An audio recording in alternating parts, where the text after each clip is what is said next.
I tried to find my sibling, but drew a blank.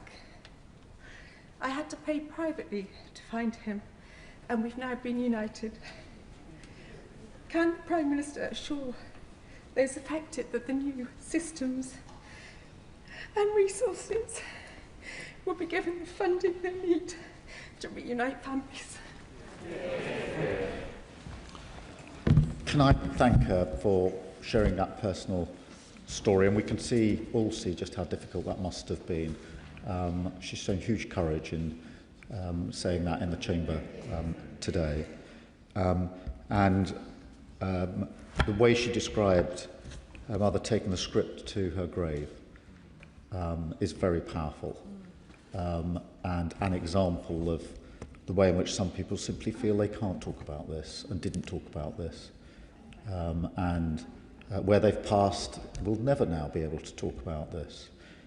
So she shows great courage in speaking on her mother's behalf as well. I'm glad that there has been that reuniting, but it can't be the painful journey that she's just described. We have to do better than that, and we will. Janet Davey. Thank you, Madam Deputy Speaker. And I thank the Prime Minister for his sincere and moving apology, and I stand with him on that, as I'm sure everyone does across this chamber. And may I say there is possibly no dry eye across this chamber, which really demonstrates the effect it's had on all of us as a society. Now, the Prime Minister will know that previously, as the Children and Families Minister, I've met with campaigners and with victims of this abhorrent abuse of historic forced adoption. And it feels for me, and I hope it feels for them and everyone across this chamber, that the tide is beginning to turn. And indeed, I am delighted and indeed overjoyed about this apology, but we've already heard that it's taken a long time coming. And I think that continues to need to be recognised. But I hope out of this situation that there's more caring and there's more compassion that begins to come through our society, because we do lack that and we need that more and more as days go on. Madam Deputy Speaker, the Prime Minister has mentioned about therapy and new support for clinicians. And obviously that therapy and that support will need to be there for adoptive families, for extended families, and of course the adopted adults themselves. But I wonder if the Prime Minister can say a little bit more about what that new support for clinicians will be. And if he cannot say that now, if he will agree for written statements to come back to the Chamber or to the House Library on that. But I'd also just like to press him to say that specialist therapy is needed for adopted children, and in particular DDP. And I press him again to look at this, please.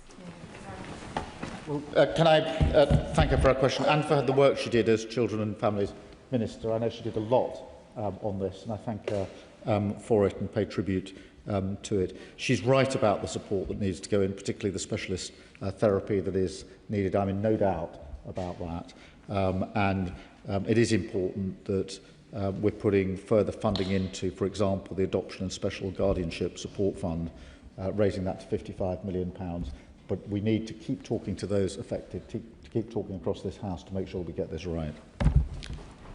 Sir Julian Lewis. Prime Minister has done a good deed today, and he is deservedly getting the united response from the House that he requested. I would like to ask him, because of the admirable idea of putting the documentation online, whether there will be a facility on that website for people to perhaps upload their own stories if they wish to do so. One aspect that is being somewhat skirted around is, why did all this happen in the first place? And the answer appears to be that there was too much state respect for dogmatic and fundamentalist interpretations of religious doctrine.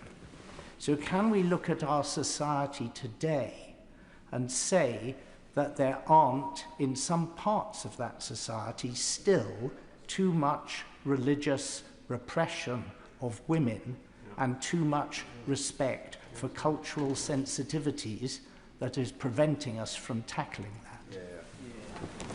Yes, we can say that, and we should say that, and I thank him for reminding us that this is not all about the past, and if we mean what we say, we have to tackle the present as well. And I was struck not just about the dogmatic adherence to what were thought to be views at the time, but the complete lack of empathy, the complete lack of feeling. That is something else. That goes beyond dogma. That's just how human beings treat each other. And the examples I've had described to me are about individual human beings dehumanising other individual human beings when they didn't have to. They chose to act in that way, adding even more grief and pain to what was an awful injustice in any event. As for the uploading of stories, there will be, I think, the facility for testimonials to be there. Obviously, only if people want to share them, but we are looking at how that can be done. Olivia Blake. Speaker, and I have to thank the Prime Minister wholeheartedly for this apology. I think that everyone present today can see the pain and the real need for this. And I want to ask specifically, quite technically, about the National Online Resource. We know that families often end up paying huge amounts of money to try and locate other family members. Often DNA is a way that people are reunited. Is that something that has been considered in an online resource as being able to help people whose records may have been lost, heavily redacted, or withheld to reunite with family members?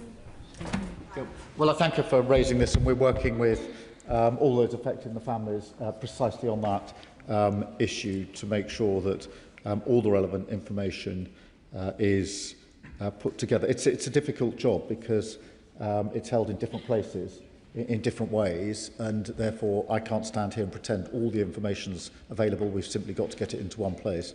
It is going to take a lot of work to get it all there, and some of it may not be retrievable, but we'll do everything we can to make sure it's as complete as possible, as quickly as possible. Bennett. Thank you, Madam Deputy Speaker. The apology today is so welcome, and my heart goes out to all those people who have campaigned and been hurt by the failings of the state. In his statement, the Prime Minister said, and I quote, "These harms were compounded by the actions and failures of the state." And just this week, in this chamber, we've heard about that for women who are pregnant, when they're labouring, when they've just had a baby and they're very vulnerable. The adjournment debate on Monday night was about DES and justice for women who, over the decades, were prescribed a drug long after it was known it was harmful. And Baroness Amos's report this week says that this isn't just a historic problem with misogyny in the state, but today, women who are having children are ridiculed, not listened to, and are hurt as a result. So I ask the Prime Minister, how can we unwind misogyny from the state? Well, can I thank her for raising this? We have to tackle misogyny in all its forms, wherever it rears its head, and it's here with us today, as she rightly says, even this week in the Chamber, in the various debates and issues that have been raised and are constantly raised. And therefore it is important that we address this by looking at it historically, up to today, and then forward in and across the board. And I thank you for raising it. Kat Eccles.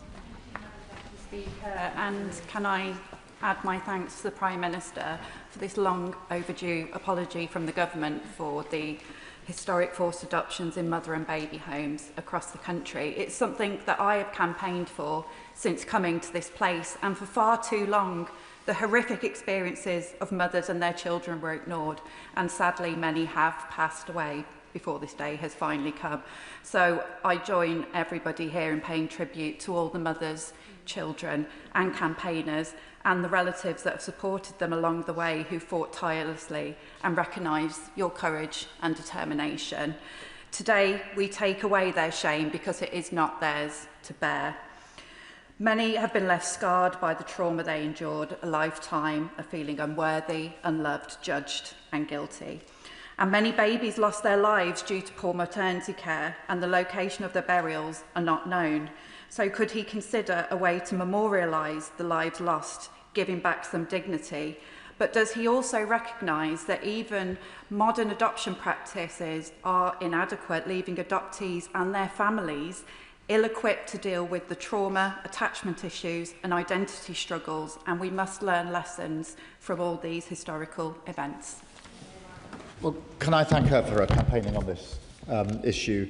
And in both respects, we have to find a way of providing memory to those that lost their lives, and to those mothers who passed away before today. This took too long. As a result of that, they're not hearing this apology, and we need to be really clear that is an additional injustice. Thank you. Bradley Thomas. Thank you, Madam Deputy Speaker. This is long overdue, and so I congratulate the Prime Minister on bringing this forwards and for the tone in which he's delivered it. If I may, I'd like to raise a case of Jenny and Scott, two constituents who I've been supporting in recent months. They have for 6 years now been fostering a child called Alfie. They've provided a loving and nurturing home to Alfie, but they have persistently come up against blocks from the state as they seek to adopt him. Walsall Council in particular, they found it very difficult to gain support so that they can progress with adopting Alfie. And regretfully, they've had to now instruct the local authority to look towards a new fostering placement for him. Does the Prime Minister agree with me that whilst a pragmatic balance has to be struck between safeguarding and enabling a loving home to be found, the state must remove any bureaucratic obstructions along the way? And will the Prime Minister support me in trying to secure a meeting with the relevant minister so that Jenny and Scott can elaborate on this more comprehensively? Can I thank him for raising the case of Jenny and Scott and Alfie, and can I assure him that if he provides the full details, I'll make sure not only that the relevant meeting takes place, but that we look at the details of that particular case. Uma Kumaran. Thank you, Madam Deputy Speaker. I thank the Prime Minister for his moving statement and the formal apology today. We've heard from members across the House their heartfelt experiences, personal experiences, and the experiences of their constituents, and it's been deeply moving. I know all of our thoughts are with the mothers, babies and families separated, and everyone in England who has lived with this trauma. The shame was never theirs, and this apology recognises that. Madam Deputy Speaker, the member for Beckenham and Penge tabled a bill, Philomena's Law, that I was honoured to co-sponsor. It would ensure that victims of mother and baby homes in Ireland would not lose care support for accepting compensation that they're rightly owed. In the spirit of today, will the Prime Minister reiterate this government's commitment that survivors of Ireland's mother and baby homes will have their social care entitlements protected? And would he ensure that we continue to work closely with the Government of Ireland to ensure that British survivors abroad are also supported in this? Can I thank her for raising this really important issue? And I'm aware of the issues, and I will remake that commitment that she asked for. Dr Al Pinkerton. Oh, thank you, Madam Deputy Speaker, and can I thank the Prime Minister for his statement today and for the apology on behalf of the State. And can I also acknowledge the visitors that we have in the gallery today and the extraordinary testimonies of members across this House. So often this chamber is divided along the lines of party politics, but on days like this we are united as living and breathing and feeling human beings, and I think this chamber is at its best at those moments. My constituent, Lynn, was forcibly adopted shortly after the Second World War. And in order to understand her health concerns, she was eager to understand something of her family medical past. And she was denied access to medical records for many decades. And in fact, it was only a very helpful social worker who sought to try and reconstruct her family's medical past for her and with her. Given what the Prime Minister has said about the new national online resource today, could the Prime Minister say a little bit more about whether that will include details such as family medical history, so that constituents like Lynn might understand a little bit better their own health concerns? And also, given the highly time-sensitive nature of this, given that children were often born in the late 1940s and 1950s, can he say a little bit more about the timescales he expects to deliver this new resource? Well, can I thank him, and all, I think the unity across the House and the courage of a number of members in speaking out has been incredibly powerful. I think this aspect of how this House works is not well known enough. And we all have a duty to show this House when it's behaving well, not just this House when it's behaving not so well. And in relation to this business of being denied access to records, this again goes really deep. These are the records of the individuals who are trying to access them, about their lives and their identities. And yet barriers are being put in their place to access their own material. And this has to stop. And so we need to do everything we can to make sure those medical histories are available. And he's absolutely right. We need to move at speed here, because we're talking about events now, in some cases, of many, many years ago. So we need to move at speed, but we need to just remove the barriers. This is information, personal information, private information about people, about their background, their identity. They are entitled to it. And nobody should be putting barriers in the way of that. And I know they have done. Warren Just. Thank you, Madam Deputy Speaker. I'm really grateful to the Prime Minister for his heartfelt statement and apology. As a man of faith, I struggle to see what possible religious justification there could have been to have babies taken away from young mothers just because they were not married. And I have to feel a sense of shame as well that religion could be used in such a way. But I would like to join the Prime Minister in paying tribute to all the mothers, the campaigners, members of trade unions as well, including members of my own trade union, the GMB, for the decades of campaigning that they carried out to achieve this apology, and one would have hoped that the apology could have come sooner. But can I please end by asking the Prime Minister, does he agree with me that it is never too late to issue an apology for a wrongdoing? Yeah. Prime Minister. It is never too late to issue an apology for wrongdoing. I wholeheartedly agree with that, and pay tribute to all those that have campaigned, including trade unions and the GMB. He's absolutely right about what went wrong here, because the question that should have been asked was, what support can we give you to be able to bring up your baby? Not the questions that were asked. And if that question had been asked, we wouldn't be standing here today in the way that we are. Douglas Lumsden. Thank you, Madam Deputy Speaker. Can I also welcome and thank the Prime Minister for his statement today. I was actually a member of the Scottish Parliament when it issued its own apology, and I know how important it was to those families. Can I ask the Prime Minister how the government will work with devolved governments to provide ongoing support, access to records and potential redress schemes to those affected?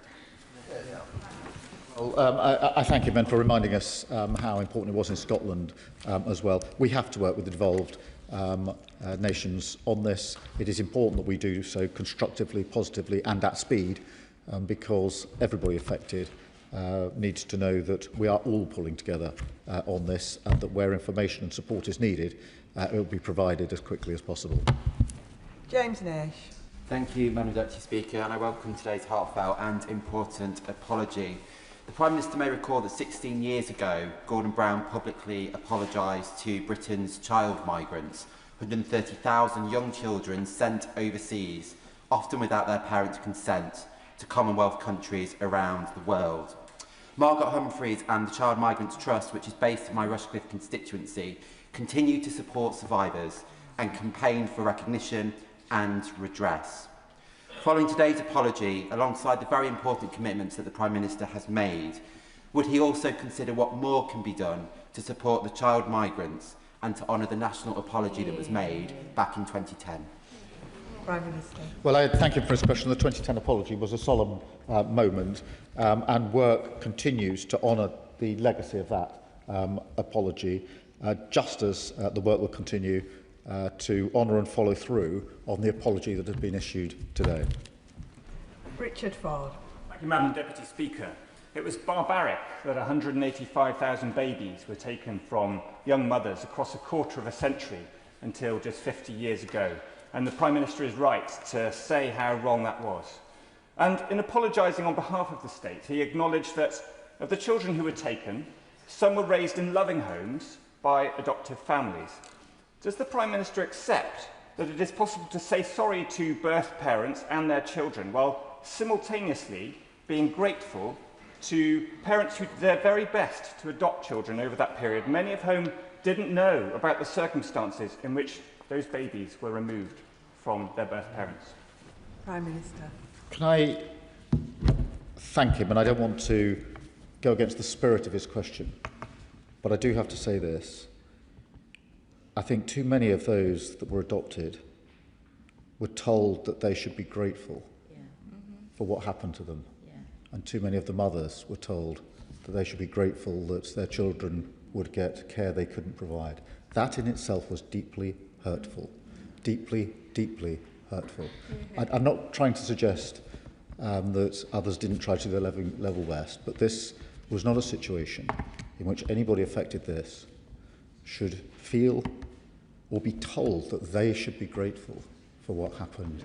And I'm not really not disrespecting his question. It's just, having had some of the discussions I had this morning, I know that this is felt very, very deeply, and I must say that, therefore, from this dispatch box. And I do, but otherwise, I thank you for his question. Alex Barras-Curtis. Thank you very much, Madam Deputy Speaker, and I want to thank the Prime Minister and join him wholeheartedly in the statement and with the victims, those here and those who are not with us. As he said, it's another example of the perpetuation of abuse, not just in the initial abuse, but then in the cover-up, the secondary abuse that follows, the denial, the frustration for victims, their families and friends to get the truth. So I wonder what more you can say about that and the culture change that can be embedded, not just across the state, but at every institution that this applies to, so that this stops happening, but also that there is accountability where that does once again happen. And if I can just quickly join with my honourable friend with what he said about the Child Migrants Trust and urge the Education Secretary to perhaps look at the work that they've done, because I have worked with them before working in this place, on testimonials, because I think some of the experience there will be very invaluable for victims, for their stories, if they want them to be told and recorded, for them to be so done. Well, I thank you for raising that, and I do think it's really important that we learn those lessons and draw where we can on the examples of other apologies and the legacy that has gone through. He's absolutely right to highlight the fact that there's not just the initial injustice, there's then all of the further injustices at almost every twist and turn, where those adopted have tried to find their parents being told it wouldn't be good for your mother if you tried to find her. Or you can't have access to your own records, which will help you with your own identity and sense of worth. All of these injustices build on the initial injustice, and they're not also historic either. Some of them are much more contemporary. And if we're really going to deal with this, we have to deal with this recognising that with our eyes wide open. Jim Shannon. Thank you, Madam Deputy Speaker. Can I also thank the Prime Minister very much for his statement, for his very careful and soft-spoken words, and also for the apology. And an apology, while vital for healing, is only a first step. It must be followed by tangible, compassionate action. We owe them nothing less than the total truth and structural redress, as well as our compassion for a lifetime of sometimes feeling unloved and unwanted, when this could not be further from the truth. We cannot give their years or the relationship back, but we can be honest and step up. So can I ask the Prime Minister what concrete steps are being taken to guarantee streamlined free access to original birth records? What cooperation is happening with the devolved administrations in the Northern Ireland Assembly to ensure that the survivors across the entirety of the United Kingdom can and will receive the same standard of tracing services and therapeutic support? Thanks so much. Well, can I thank him? And he's absolutely right. There has to be tangible action coming out of this, and that has to be streamlined as he's described. We need to work with the devolved administrations. What we cannot do now is add a further injustice to all the injustices we've been describing during the course of this session by anything that makes it harder from here on in for people to get the support and the information that they need. And so we need to action what we're saying today, and we will do so. Whereas, Madam Deputy Speaker, Rosemundy Mother and Baby Home, a Church of England affiliated institution in St Agnes in my Camborne, Redruth and Hale constituency, was a key institution in this scandal. The shame and pain has lived with these families for decades, and many have since taken this pain to their graves. As the Member of Parliament for St Agnes, I warmly welcome and echo the Prime Minister's national apologies and the lessons learned, so that we can at least try to relieve a tiny fraction of that pain. But does the Prime Minister agree with me that we simply would not be here today without the tireless and extraordinary efforts of the campaigners? Prime Minister. Let me wholeheartedly agree with him and thank him for highlighting the particular issue in his constituency. There will be other examples in all constituencies, I suspect, and thank him for highlighting that. But we would not be here without the hard work of the campaigners. Let's be blunt and let's be honest about that. And their work was not heard quickly enough, in my view.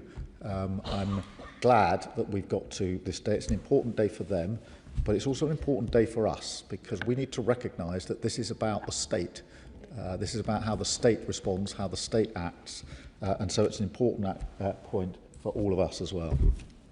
Chris Vince. Thank you, Madam Deputy Speaker, and I thank the Prime Minister for coming here with his heartfelt apology. And can I thank all of the campaigners for being here today and for the evidence they gave on the Education Select Committee. I was incredibly proud to be on the Education Select Committee when we reopened this inquiry, and I also want to pay tribute to my humble friend, the Chair of the Select Committee, for the work that she's personally done on this, and also the Minister and the Secretary of State. And we heard some really compelling evidence, not just from the parents, from the mothers who had their babies so cruelly ripped away from them, as described by many members across the House, but also from those who were themselves adopted. And I can see Sally in the gallery there, who spoke about a feeling of not belonging. So would the Prime Minister agree with me that when we look at supporting those people who are victims of this terrible injustice, it's not just about supporting those mothers, but also supporting those babies who were adopted, who are now obviously adults? Well, I'm grateful to him, and I know the testimony was really powerful, and let me thank again the Select Committee for their work. But he's absolutely right that we have to see everybody affected here, and of course that is the mothers, of course that's the adults who were adopted.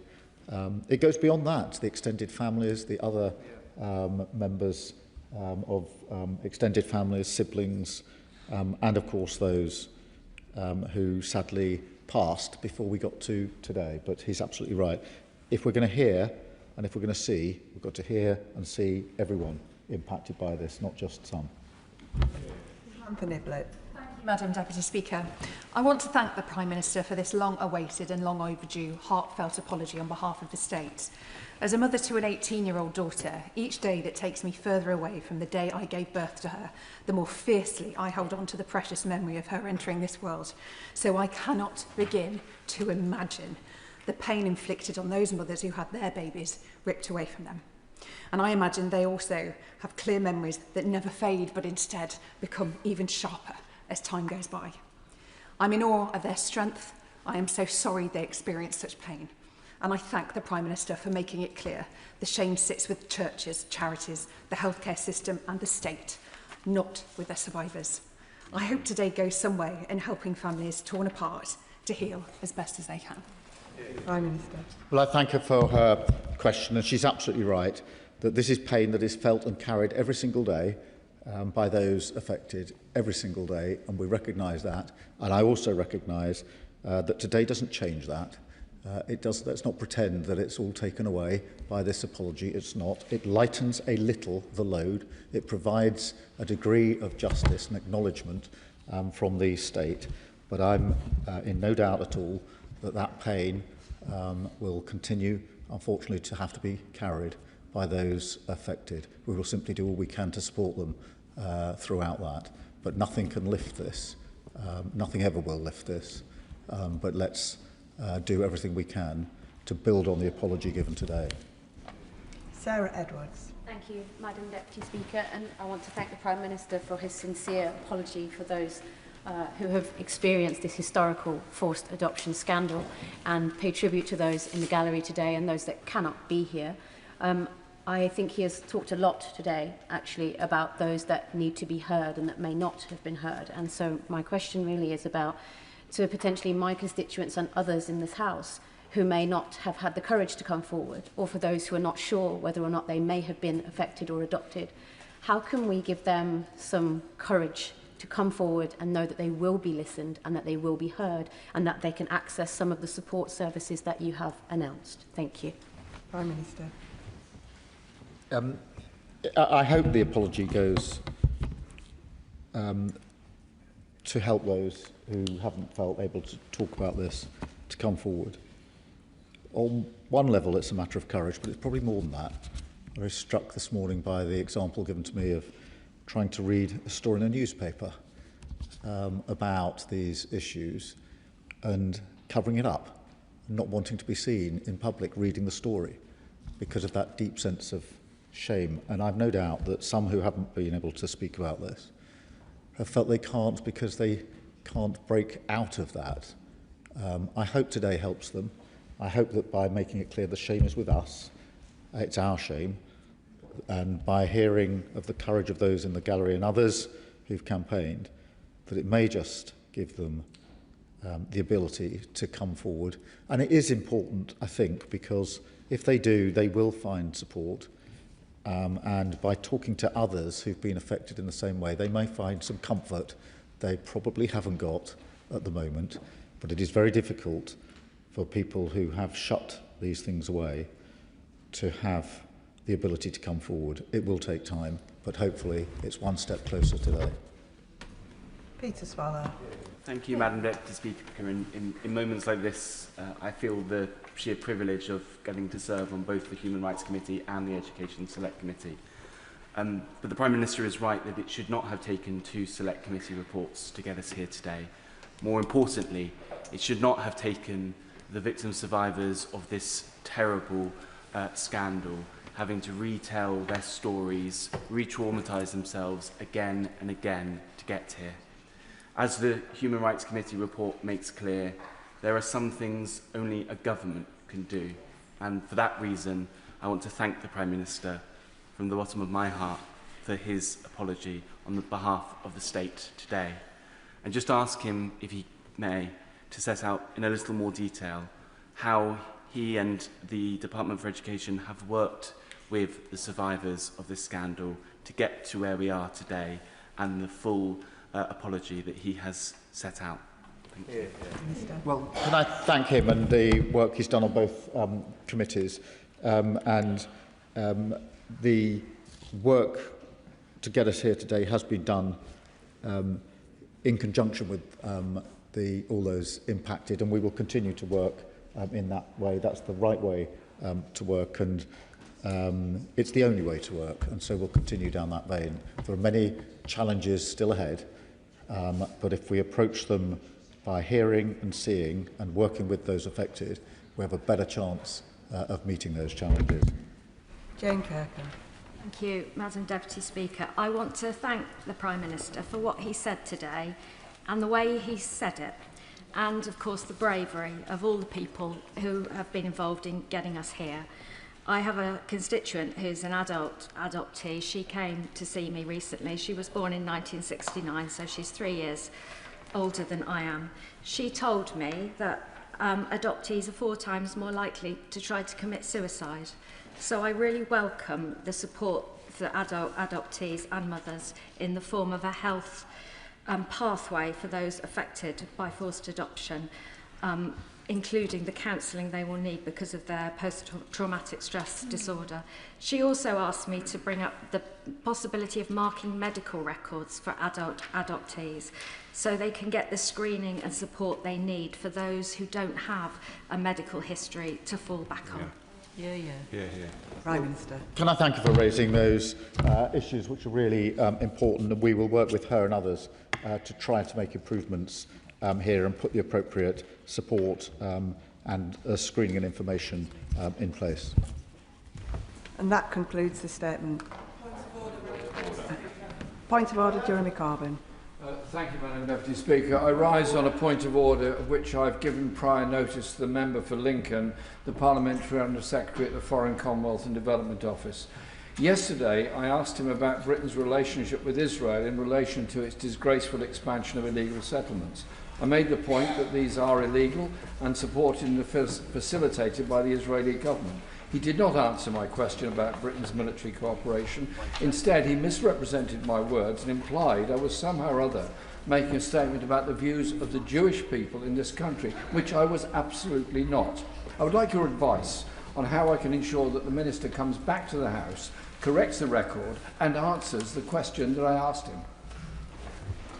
I thank the Right Honourable Member for his point of order. He will know that ministers themselves are responsible for their words at the dispatch box. The Treasury front bench will have heard his concerns, and I'm sure that they'll pass it on to the Minister. The Right Honourable Gentleman is an experienced member and will know that there are a number of routes available to him to further pursue questions to the Government on this issue. The clerks in the table office can advise him further if needed. Point of order, Madam Deputy Speaker. Point of order, Joe Robertson. Thank you, Madam Deputy Speaker, and I can confirm I've given the required notices.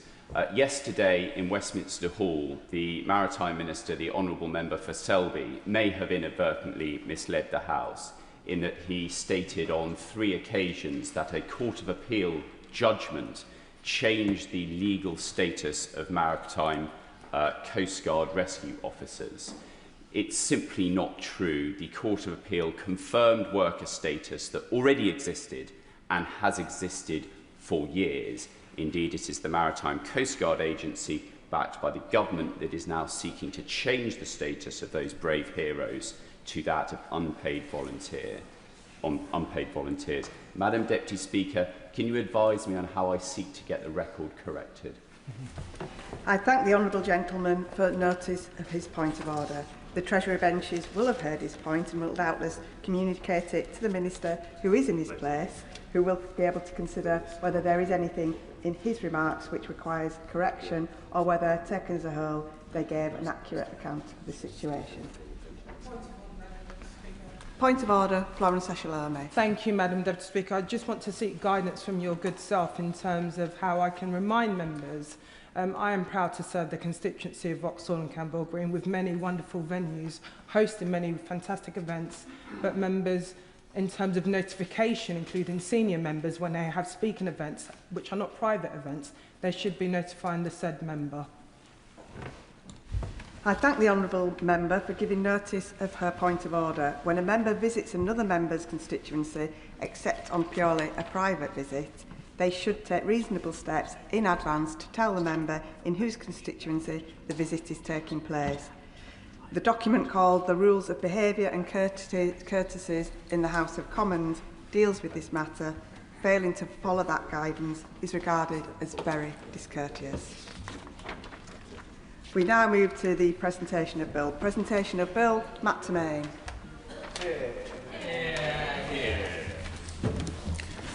Controlled Drugs Procedure for Specification Bill. Second reading, what day? Friday, September the 11th, 2026.